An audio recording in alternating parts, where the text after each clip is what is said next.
নমস্কার বন্ধুরা, রুবিস কিচেন আর ব্লগসে সবাইকে স্বাগতম।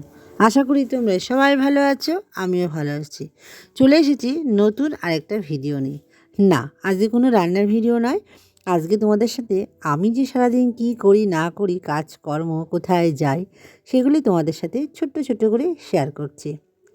প্রথমে তো আমার কাজ, আমি প্রত্যেক দিনই ঘুম থেকে উঠে মাঝে মাঝে হয়তো গ্যাপ যায়, হাঁটতে যাব, হেঁটে এসে যা টুকিটাকি কাজ সেগুলো সেরে নিই। আর আজকে হাঁটতে গিয়েছিলাম, হেঁটে গিয়ে একটু ট্রেনের ছবি তুলেছি, আর একটা ছবি তোমাদেরকে দেখিয়েছি ভ্যানের মধ্যে যে ঘুঁটো দেওয়া আছে। এই যে দৃশ্যটা আমি খুব ছোটোবেলায় দেখেছিলাম, আর অনেক বছর পর আজকে দেখলাম, সেই জন্য ছবিটা তোমাদের সাথে শেয়ার করছি।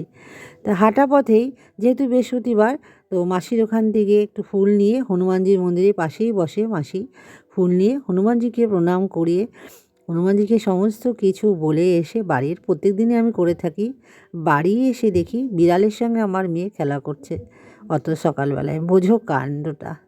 তো ওকে কিছুতেই ছাড়বে না, আর ও বেরাবে, আর আমাকে আসা দেখেও একদম পাগল। তো ওকে আমি ছেড়ে দিলাম, তো ওর কাজও করতে গেল, ওদের দুজনকে খেতে দেবো, তারপর আমি চা খাবো, খেয়ে স্নান করে পুজো দেবো, যেহেতু বৃহস্পতিবার। তার সাথে সাথে রান্নাটাও করে নেবো। আর সকালে আমরা কোনো টিফিন করিনি, হালকা পাতলা টিফিন করে নিয়েছি, সেটা শেয়ার করলাম না, প্রত্যেক দিনই একই জিনিস শেয়ার করব। আর দুপুরে কী রান্না করছি সেটাও তোমাদের সাথে শেয়ার করে নিচ্ছি। আজকে করে নিয়েছি বাঁধাকপির পকোড়া, চর্বি দিয়ে, মাটনের চর্বি দিয়ে, আর সাথে করেছি ইলিশ মাছের মাথা দিয়ে বাঁধাকপির তরকারি, আর নানা রকম সবজি দিয়ে মটর ডাল, তার সাথে গরম গরম বেগুনি। মা মেয়ে দুজনে মিলে খেয়ে নিলাম। হাজব্যান্ড ওখানে বসে খাচ্ছে, আর আমরা একটু টিভি দেখতে দেখতে খেতে ভালোবাসি। আমরা একটু একজনের ব্লগ দেখি, তার ব্লগটা দেখেই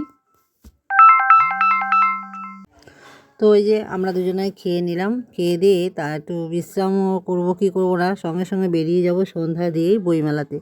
বইমেলাতে আমার খুব প্রিয়